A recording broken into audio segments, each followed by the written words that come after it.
We're going to look at gold, which has made strong gains to an all-time high. Question is, now what? Every week when I do my chart updates, I include with that what's called the most notables, and I look at 24 different futures contracts, do that analysis, then hand that off to RV to review, and then he does the Future Speak show with that analysis. This was the most notables that I put out for metals a week ago when I had updated our charts, which I do basically every Monday. I said metals rose sharply at the end of the week, as shown in the Market Week show on Friday. Yes, I brought that last Friday. And the action clarified a shift in the gold cycles, which has put it into a window of time that could bring sharp upward moves. The same is for silver, which could be making an early intermediate trough. The monthly patterns have shown the sharp upward potential for gold this year, with targets of 2,200 and a potential to get over 2,300. The nature of these pattern changes, what we believe would be a second half story for 24, really has changed. It could happen now, as momentum is improving in both contracts, and cycle shapes look quite positive overall. And here is a big statement. Metals could be the best trade out there right now. So that's what I said a week ago as I showed that in the Market Week show. And now let's take a look at some other important information before I get into my charts. This was posted last week. The source is Bloomberg from Tabby Costa and Crescat Capital. And this is a look back to 1970 all the way to present time. And he's showing what he calls the first gold cycle, the second gold cycle. And now as we move toward past that other high that we made in the previous cycle, which was right around the 2100 and change area, now moving into what he calls gold cycle 3.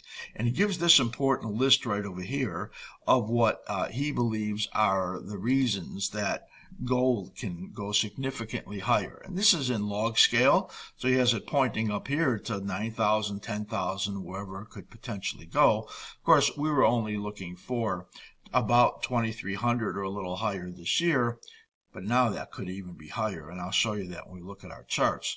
Here's the reasons that he puts in here, and a lot of these make just a lot of sense to me. Falling gold production, central bank accumulation, there's tons of that.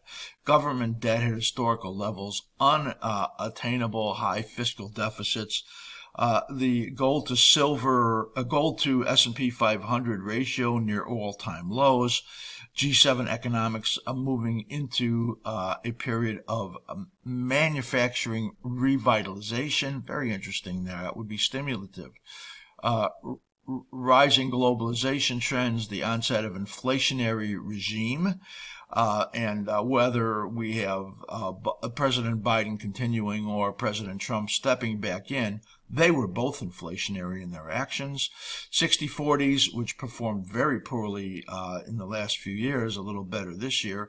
Looking for haven alternatives, lack of new gold discoveries, ultra capital conservatives by major mining companies. That means their costs are going way down.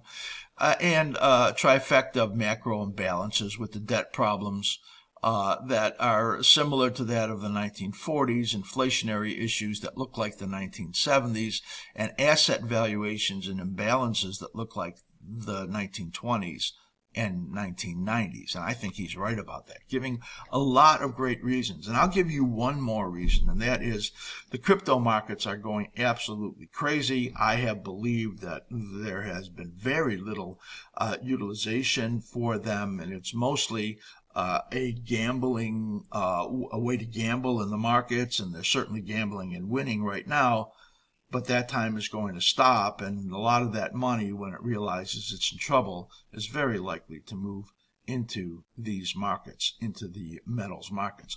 All of the metals at this time are firming up and looking much better. Copper looking much better. Platinum making an important bottom. Silver looking much better. I'm just going to show you gold right now because that's what we're talking about. But I thought this was really important to bring. You know, my projections of getting over 3,000 are really conservative when you look at this chart. Let's take a look now as we look at my cycle analysis and projections, which, as I said last week, had been updated. This is my gold charts on the left weekly, on the right daily, and I'll blow these up for you to see. And based on the changes that happened in here, now you see the minor cycle right in here. Now with that, I was looking for that to take a little bit more time and then move up, but we have tightened it up a little bit. Based on the market telling us to do so. It made this triangular formation, so there was a little shift in there. We upgraded it on 3.1. We upgraded it again on 3.6. And now you can see in here, as we are in this rising phase of this minor cycle with the dominant cycle pushing up right in here, that then tells us that there is lots more upside potential. When the ideal peak is shown and this rolls over, that doesn't mean the market's going to move down. That simply means that it's reached past the midpoint of the cycle, of the ideal cycle, and it would take the market telling us that it had turned down. So in this case, you could see this rising cycle right there, and this one over here could bring even strong gains again, looking out into the summertime, which is what we really thought was going to happen. But now things have changed. And you can see on here on the weekly charts, we've moved over some very key monthly numbers right in here, and these are the major monthly fib extensions. That's way out over here at about 23.30.